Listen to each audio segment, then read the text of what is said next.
Dice la palabra que comenzábamos a leer. José tenía 17 años cuando fue vendido por sus hermanos.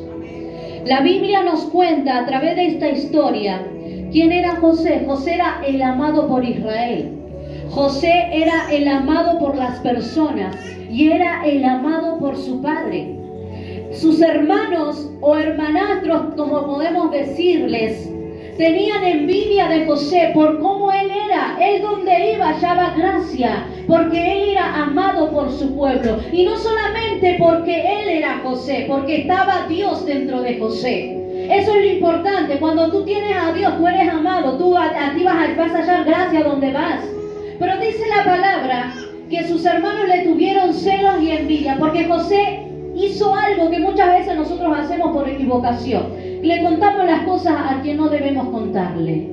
Porque José dice la palabra que tiene un apodo llamado José el Soñador. Usted sabe por qué tenía ese apodo. Porque un día se levantó y le dijo a sus hermanos: soñé que había un manojo de trigo y yo era el manojo de trigo que me levantaba hacia arriba y los que estaban alrededor se inclinaban hacia mí. Interpretó a través de ese sueño que él iba a estar por encima de sus padres y por encima de sus hermanos, que ellos lo iban a adorar y ellos se iban a inclinar hacia él. Pero ¿cuál fue el segundo error? Contar su segundo sueño. Tuvo un segundo sueño donde el sol y la luna y las estrellas también se inclinaban hacia él. ¿Y qué decía esta interpretación? Lo mismo que la primera. Entonces sus hermanos se enojaron. ¿Acaso nosotros te vamos a obedecer a ti? ¿Acaso nosotros nos vamos a inclinar hacia ti? ¿Y sabe lo que hicieron sus hermanos? Un día se fueron a trabajar, como siempre, se fueron a trabajar. Y su padre le dijo a José: necesito que vayas a ver qué necesitan tus hermanos. Y dice la palabra que José obedeció, porque era un hombre obediente, obedeció a su padre. Acercándose allí donde estaba el lugar, no estaban sus hermanos, se habían ahí mudado a otra aldea. Ahí había un capataz que le dijo: yo vi a tus hermanos que se fueron a otro lugar. Y dice la palabra que entonces así fue José a otro lugar donde estarían sus hermanos. Y ahí estaban sus hermanos. Sus hermanos lo vieron de lejos. ¿Y qué hicieron? Planearon un plan. Le gritaban: ahí viene José el Soñador. ¿Y saben lo que ellos hicieron con su hermano? Y yo veo ahí la maldad. Dice que ellos planearon matar a su propio hermano. Dijeron que van a meterlo a una cisterna, lo iban a matar, iban a decir que una bestia se lo comió y lo mató. Pero Rubén dijo: no, creo que estamos yendo demasiado lejos. Vamos a darle una lección. Vamos a tirarlo a la cisterna, luego lo vamos a sacar y vamos a ver ahí si aprende a que no tiene que abrir la boca, a ver dónde están sus sueños, si se van a cumplir o no se van a cumplir. Entonces dice que así fueron, la palabra dice, lo tiraron a la cisterna, donde estaba vacía, no había agua, estaba vacía. Lo tiraron en la cisterna y dice la palabra que luego lo sacaron y lo vendieron. ¿Saben por cuánto? Por 20 piezas de plata, que muchos dicen que equivalen a 180,000 pesos. Por supuestamente la vida de un varón, de un hombre, valía 180,000 pesos. Por eso vendieron a José. Y dice la Biblia que ellos volvieron al hogar porque él tenía una túnica de colores que le habían dado. Era una túnica especial, era una túnica de colores. ¿Saben qué meditaba en esta palabra? Ellos creyeron que quitándole la túnica le iban a quitar lo soñador que él tenía. Pero ¿sabe que Dios me hablaba a través de esta palabra? Hay muchos que creen por tener un título, ya es como que ya son demasiado grandes, pero la túnica no te hace importante. El propósito no depende de la túnica, el propósito lo tienes por dentro. El llamado tú lo tienes por dentro. ¿Qué quiero decirte? A José le quitaron la túnica creyendo que le quitarían todo lo que él tenía, porque era algo de color, algo que nadie tenía y era valioso para él. Pero el llamado estaba dentro de José. A ti te podrán quitar cosas, pero el llamado sigue ahí en tu corazón, sigue en tu vida. Y dice la palabra que vendieron a José. ¿Y a dónde fue a parar? A la casa de Potifar. Y mire, yo he titulado esta palabra que todas las cosas suceden con propósitos, porque es una realidad. Dice que llegó a la casa de Potifar, el rey Potifar. Y allí dice la palabra, algo muy interesante de lo que dice la Biblia, es que él halló gracia ante esa casa y bendijo el hogar de Potifar, tanto en el campo como adentro. Pero no fue por Potifar, fue porque José estaba con Dios. Y eso es lo importante cuando tenemos a Dios. Tú puedes tener al cabezón en el hogar, que quizás no tiene a Dios, pero tú lo bendices porque Dios está contigo. Dice la palabra que Potifar era prosperado. Dios hacía prosperar a José y a todo lo que estaba alrededor, gracias a que él hallaba gracia. Él tenía a Dios en su vida. Y dice la palabra que entonces se levantó una mujer, la mujer de Potifar. ¿Y qué pasó? Le dijo, quería estar con José. Y entonces dice la palabra que como José se negó a estar con esta mujer, en el momento que le pidió que estuviese con ella, le quitó una prenda y José salió corriendo. Ella quedó con la prenda en la mano y lo acusó a José de que intentó deshonrarla. Entonces el jefe, el que confiaba, Potifar, lo volvió a meter preso. Y ahí vuelvo a pensar, José volvió a ser, porque dice la palabra que José fue vendido, fue esclavo y terminó en la cárcel. Y en la cárcel también fue jefe, porque en la cárcel se convirtió en el jefe de los presos. Él donde iba hallaba gracia. Eso es lo que pasa con nosotros. Usted puede estar en lo más, puede tener el peor título en el trabajo, pero Dios va a ver la oportunidad y tú si hayas gracia, así estés en el último asiento, Dios te va a bendecir. Usted tiene que pensar que el título no hace a la persona. Yo siempre le enseñé esto a una de mis hermanas. Yo nunca necesité un asiento en el fondo para que a mí me respeten. ¿Sabe por qué? Porque yo puedo estar aquí en el medio sentado y saben a quién van a acudir, saben quién es su pastora. Y lo mismo pasa con tu vida. A mí cuando me levantaron tenía 23 años, pero antes de ser pastora yo era la hija del pastor y me decían pastora sin ser pastora. Por eso usted no se preocupe por el título, usted preocúpese y dedíquese de buscar a Dios, de honrar a Dios, de bendecir a Dios. ¿Cuántos dicen gloria a Dios? Entonces medito en esta palabra, José, y dice la Biblia que entonces lo metieron preso. Y ahí medito la vida de José. Dice que estaba el panadero y también el copero. Y estos dos varones tuvieron ahí adentro de la cárcel dos sueños, un sueño cada uno el mismo día, la misma noche. Y dice la palabra que entonces José le interpretó el sueño. El panadero se enojó porque el panadero tenía un final triste en su sueño. Y el copero iba a estar al lado del faraón. Y entonces dice la Biblia que se cumplió tal cual los sueños se le habían dicho. Y en una de las oportunidades José le dice al copero, como chiste, como muchos de nosotros cuando ayuda a alguien, no te olvides de mí. ¿Qué hizo el copero? El copero se cumplió el sueño tal cual José le dijo y el copero se olvidó de José. José ahí seguía en la cárcel. Luego de que pasó todo esto, vino el faraón. ¿Qué pasó con el faraón? Faraón tuvo un sueño, nadie se lo interpretaba. Se escuchó que había alguien que interpretaba y dice que lo mandaron a llamar a José. Hermano, usted tiene que ver la trayectoria, todo tiene un propósito y todo tiene un porqué. Pero hay algo muy especial. Yo le estoy diciendo esto como resumen de la historia. Cuando José llegó al faraón, dice la palabra que le interpretó el sueño. Hablaba de las 7 vacas gordas y de las 7 vacas flacas. Significaba que ellos iban a tener 7 años de gloria, 7 años de prosperidad y luego iba a venir 7 años de escasez. Entonces dice la palabra que nombraron a José gobernador y el rey era el que mandaba, pero José tenía un papel muy importante, era el gobernador y todo lo que él decía se cumplía y así lo hacían cumplir.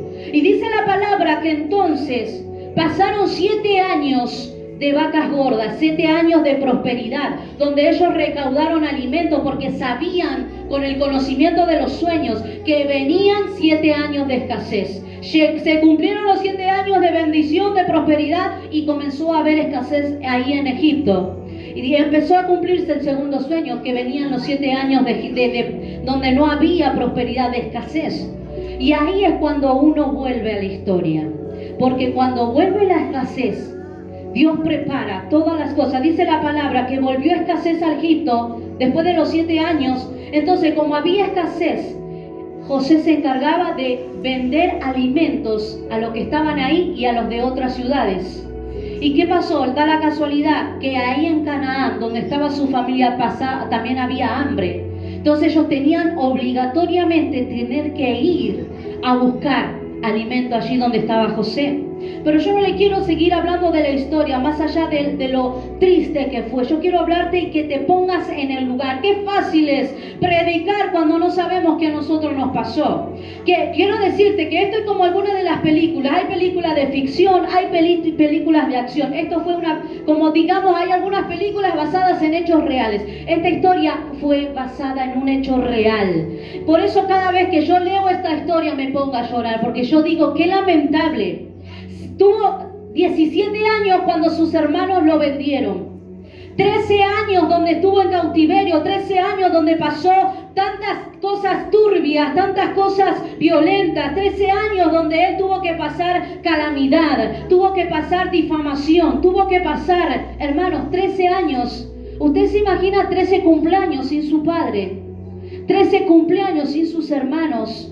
Dice la palabra que Jacob estuvo días de duelo cuando se enteró que en el momento, porque los hermanos cuando lo vendieron le llevaron su prenda, su túnica de colores. Dicen que ellos cortaron un cabrito, lo mancharon de sangre, se lo llevaron al padre diciéndole como que se murió, alguien se lo comió, alguien lo devoró. Imagínense el dolor de un padre, que vengan a ti y te diga, el hijo que tú amas ha muerto. Estuvo de luto días. Ponte en el lugar de padre hoy, de madre. Si te enteras que tu hijo muere, yo creo que es un proceso que a nadie le gustaría pasar y lamentablemente es algo que no se puede soportar. Dice la palabra que él estuvo llorando por ese hijo, pero ese hijo estaba cumpliendo una asignación en Egipto, porque lo que José pasó fue una asignación, propósito de Dios. No fue porque sí, Dios preparó. Y usted va a decir, ¿cómo Dios va a preparar eso? Todo tiene un propósito en la vida, todo tiene un porqué. Usted se imagina 13 navidades donde José estaba sin su familia. Póngase en el lugar de José y en el lugar de la familia extrañando a José y José solo, desamparado. 17 años tenía este joven, una edad donde el joven necesita de su padre, donde el joven necesita un consuelo, donde el joven necesitaba un consejo de un padre, de una madre, donde el joven necesitaba una charla de padre e hijo. ¿Dónde estaba ese padre? ¿Dónde estaba esa madre? ¿Dónde estaban sus hermanos? Póngase en el lugar de José. Fue lamentable lo que él estuvo atravesando, pero póngase en el lugar. Y yo meditaba lo que provoca la envidia y el enojo en nuestra vida. ¿Sabe que Dios me hablaba en esta palabra? Muchas veces tú te enojas por tonterías con tu padre. Tú te enojas por tonterías con tu madre, con tus hermanos, con tu familia. Y Dios me hablaba en esta palabra. No permitas que el enojo que tú sientes en tu corazón te quite la oportunidad de pasar momentos felices. Usted sabía que a medida sabe que yo meditaba en esta palabra, ¿qué hace el enojo en nosotros? Lo único que hace es que nos quita vida. Enojarme con un familiar me quita vida. ¿Sabe por qué? Porque ese enojo lo único que produce es raíz de amargura. Y tú te limitas la oportunidad de pasar tiempos y momentos felices con tu familia por enojo, porque eso le pasó a José. José tuvo que ser despojado obligatoriamente, pero sus hermanos tenían enojo, estaban embroncados, como bien dicen los jóvenes hoy en día. Estaban enojados, no podían creer lo que él contaba. El enojo de sus hermanos provocó eso en la vida de José. Entonces yo medito en este lugar, en este día, a través de esta palabra. Hay enojo en nuestra vida muchas veces. Y sabe que Dios me hablaba que por eso no estamos siendo bendecidos, por el enojo que hay en nuestro corazón. Porque no le hablamos al padre, porque dejamos de hablarle a la madre. Y se lo dice una persona que le costó perdonar a su madre.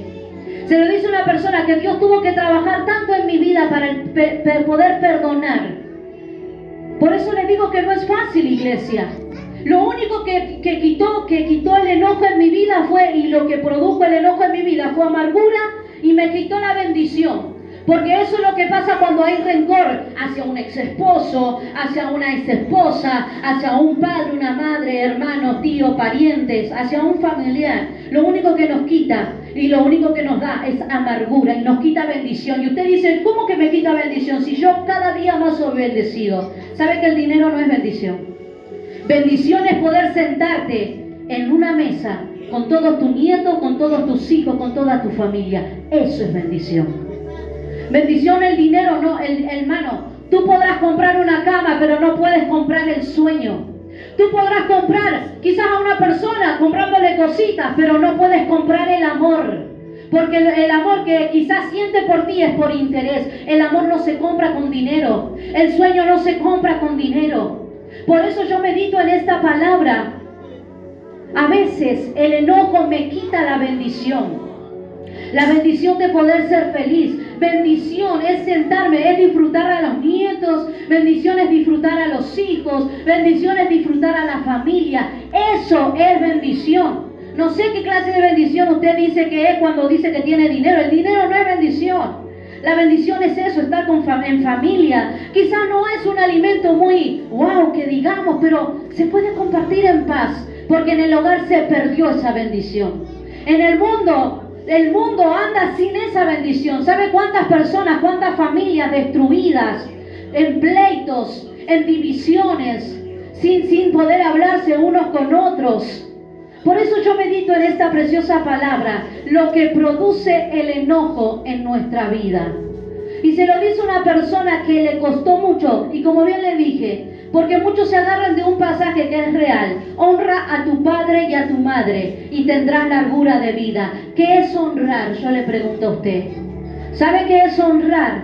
Honrar no es solamente, porque muchos dicen la bendición me la da Dios. No. La bendición que hay obedeciendo a tu padre y a tu madre no te la da Dios. La bendición tú la quitas cuando obedeces. Tú la arrebatas al obedecer a tus padres, al obedecer a tu madre.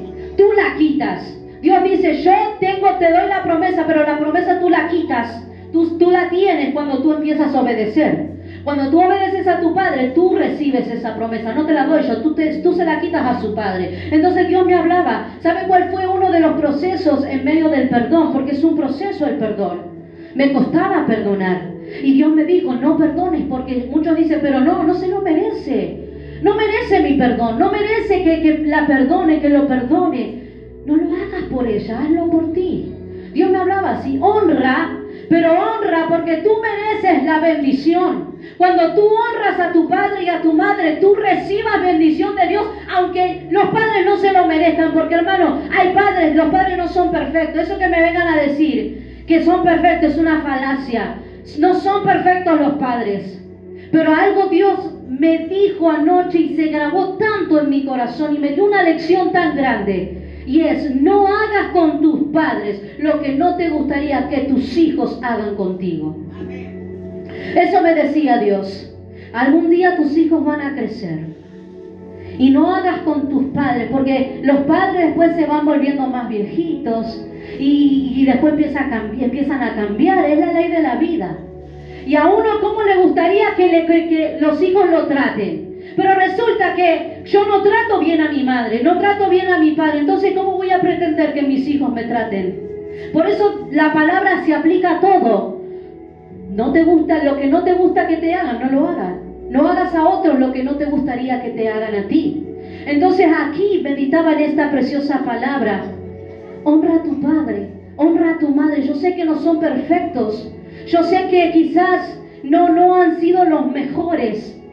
Pero si tú quieres bendición de Dios, la única manera de que tú recibas la promesa es obedeciendo, es honrándolo. Aunque no sé, hermano, la honra no es por el merecimiento. Porque si fuera por merecimiento, nosotros tampoco mereceríamos la gloria de Dios, la gracia de Dios, porque no lo merecemos sinceramente. Pero por eso yo medito en esta preciosa palabra. Gracias a Dios, hoy en día puedo decir que puedo tener una buena relación con mi madre, pero no fue fácil. Dios estuvo en el proceso, Dios estuvo trabajando. Sí se puede perdonar, sí se puede perdonar. ¿Usted cree que a Dios le gustan las enemistades entre hermanos, entre familia, entre padres e hijos, hijos y madres? A Dios no le agrada y Dios no bendice el hogar. Por eso yo medito en esta palabra. José no tuvo la oportunidad de pasar momentos felices con su familia porque se la quitaron. Entonces yo te pregunto a ti, ¿vale la pena estar enojado? ¿Vale la pena que tú dejes de hablarle a tu padre? ¿Vale la pena que tú le dejes de hablar a tu madre?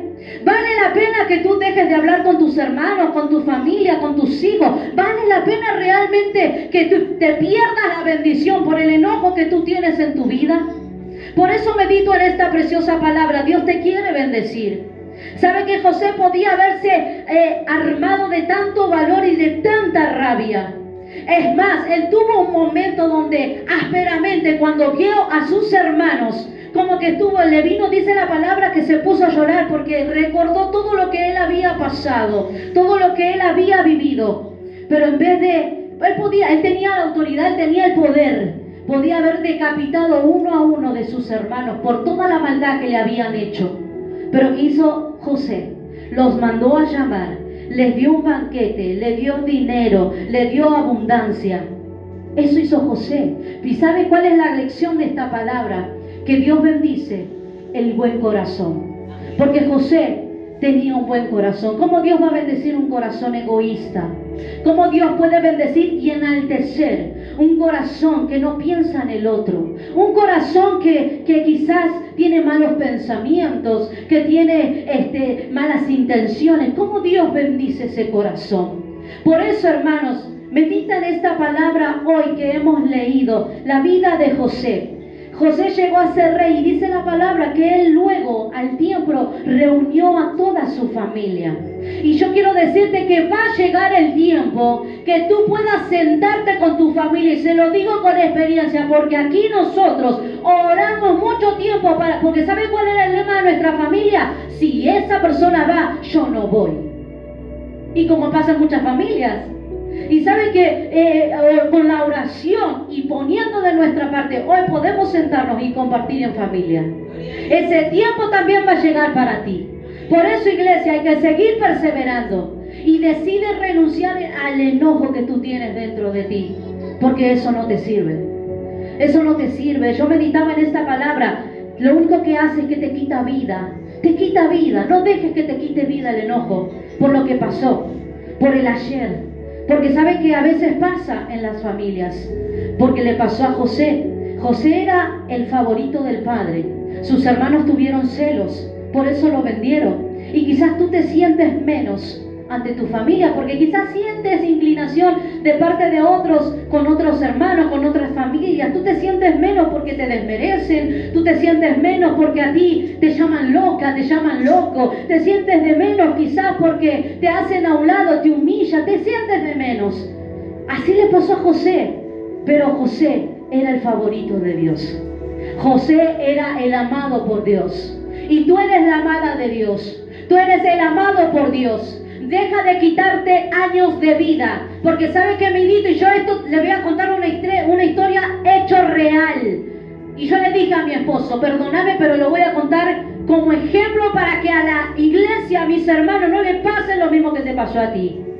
En el cementerio usted va a encontrar a dos tipos de personas. ¿Sabe que yo meditando antes de contarle esto? Lo único que pasa a través del enojo es que tú te pierdes momentos felices. ¿Por qué? Porque los años pasan.